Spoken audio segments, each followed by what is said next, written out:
Okay. Nakakalungkot to nung part 1 kasi nawalan tayo ng audio kaya nag-retake ako ng recording. So sa ngayon, ang current setup natin, ito. Yung PC mo, direkta nakakonect kay Mikrotik. So walang switch in between. So silang dalawa lang, PC mo at Mikrotik. So yan ang current setup natin. Then open natin to si Mikrotik. Ayan. So ito si Mikrotik. So ito yung connect to. Dito mo ilalagay yung IP address ni Mikrotik na gusto mong makonect. Keep password, parang sa Google Chrome. Kung gusto mo every time na nire-open mo si Winbox, automatic nakasave dyan yung password. So kung ayaw mo naman, gusto mo lagi nagta-type, uncheck mo lang yung keep password. And then itong add set, kung ano yung nilagay mo rito, pero blanco muna yan kasi by default wala siyang password eh. Kung ano yung naka-input dito kay connect to, kay login, kay password, pag pinili ko to, masasave siya dito. Ito siya, masasave yan. Nasave ko na pala, pakita ko lang itong pula na to na parang minus, remove yan or delete. Yun ang ibig niya sabihin kay Mikrotik. Delete ko muna. Okay. Pakita ko lang ito kung paano. Pag pinili ko to, kung ano yung laman na itong tatlo, save siya dito. Ayan siya. Yung neighbors naman, kung ano yung nakikita ni Winbox, so ni-scan niya yung network. Kapag meron siya nakita Mikrotik sa network, dinidisplay niya dito sa neighbor. Since dalawa lang naman sila nakakonect, PC mo at saka Mikrotik, isa lang yung nakikita ni Winbox. Ito lang. So uptime niya, ayan, 11. And then, kung kukonect na kayo, click 2 ways para makakonect kay Winbox. Pwede nyo i-click ito, or kung mayroon nakasave sa manage nyo, double click nyo lang to. Gawin natin dito, double click. Ayan. Ito na ngayon yung GUI ni Winbox. Sa left side, ito yung mga menu nya. Nandito yung mga settings. So medyo madami yan. Ito lang yung kailangan kahit pa paano makakabisado nyo. Yung IP yan. Basta sa menu nyo yan, magagamit lahat yan. And then dito, itong port na to, wireless. Kung yung Mikrotik mo, meron siyang built-in na wireless, makikita mo siya rito. Itong network name, yan yung SSID. Yung pag nag-connect ka sa wifi, ito yung lalabas. And then, kung dual band siya, ANAC, yan. Anyway, hindi ko muna masyadong i-discuss yan. Nasa quick set yan. Pinulose ko to, lalabas siya, nandito yan sa quick set. Ayan siya. At sa dashboard, pwede kayo mag-add. Ito kasi na-add ko na ito pala kahapon. Remove ko. By default, wala yung mga yan. By default, ganyan lang itsura niya. So, paano mo siya add para mas madali mo makita. Halimbawa yung time, ayan. Dito nyo siya i-click sa part na to. Date. So, hindi pa nakaset yung date. Yung CPU, para nakikita nyo agad yung CPU utilization. Yung memory niya, saka yung uptime niya. So, depende sa inyo kung anong gusto nyo ilagay dito.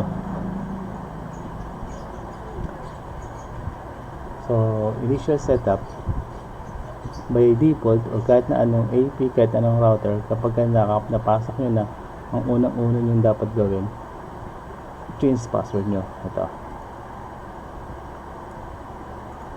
Pwede kayo mag-type dito, or pwedeng dito sa system. Hanapin nyo lang yung password. Ayan. Old password is blanco, so wala kang ilalagay dyan. Yung password na gusto mong gamitin.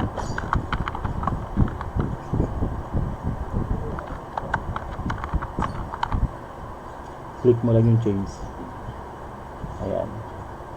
Okay na yun. Subukan natin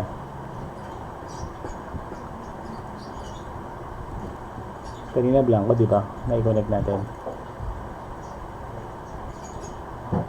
Ayaw na niya. Ayan. Wrong username or password. So, kailangan mo na rito i-retype yung password mo na bago. Add set para ma-update to. Then connect natin. Ayan. So okay na yung password mo. May password na yung Mikrotik mo. Second na gagawin mo, yung IP papalitan mo. Kung natatandaan mo yung IP, correction, yung IP kasi natin pala 192.168.1.7 yung IP natin. So dapat same mo nung IP block doon sa PC mo before. So ang gagawin mo ngayon, eto na siya, automatic makikita mo siya dito. Kapag naka-post yan, makikita mo yan dito sa quick set.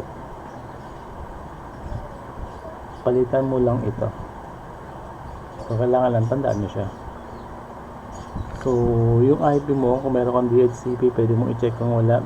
Pwede ka na lang manghula ng any number na from 1, yung from 192.168.1.2 from 254 naman. So ako, hulaan ko na lang.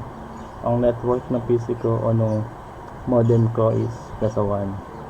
And then dito, siguro maglalagay nila ako ng 100 or 99. Ibig sabihin, ang IP ngayon, pag kinilig ko yung save, ang IP ngayon ni Mikrotik, eto na.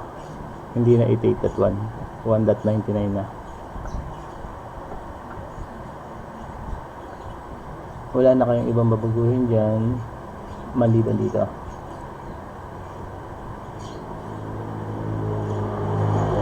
Since nagbago ko ng IP block, syempre magbabago na rin ito.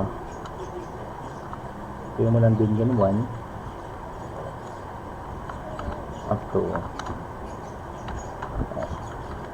ito, depende kung marami bang device na ko-connect o konti lang. Kung konti lang, so syempre yun lang, hanggang 20 lang, nasa sa inyo yan. Then click natin yung apply. So madi-disconnect na ako ngayon dito.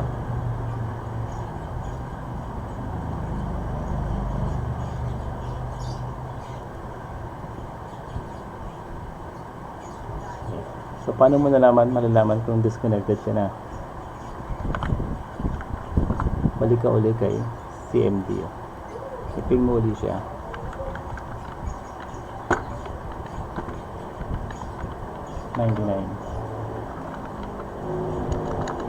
No.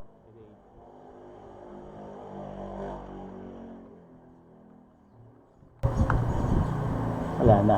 Hindi niya na makita. Ibig sabihin, yung pag-change natin ng IP address kanina, nag-take effect na. So ngayon, etong network mo ngayon, mababago na to. Papalitan na natin yan. Mag-iiba na to para makakonect ka.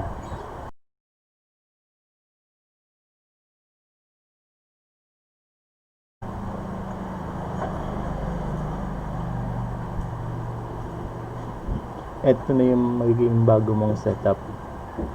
Mula dito sa setup na to, PC to Mikrotik, ito na. Yung ISP modem mo, LAN port ng ISP modem papunta sa number 1 port o 1 port ng Mikrotik mo. And then yung port 1 or 2 basta lang side ng Mikrotik, depende kasi sa model, papunta sa PC mo. Or pwede rin ganito, ISP papunta sa Mikrotik, then from Mikrotik to switch bago mag PC. So any dyan sa dalawa na design pwede, depende yan kung anong requirements mo, kung anong setup na kailangan mo. Dyan papasok yung network design. So pag-uusapan natin yan separate topic. Depende kasi yan kung anong purpose mo. So almost ready na tayo. Palapit na tayo na palapit sa pag-config. So ito yung initial na dapat alam ng isang nagko-config. Mostly dito nagkakaroon ng problema yung sa mga pag-connect initial, kaya mas maganda matakad muna natin to.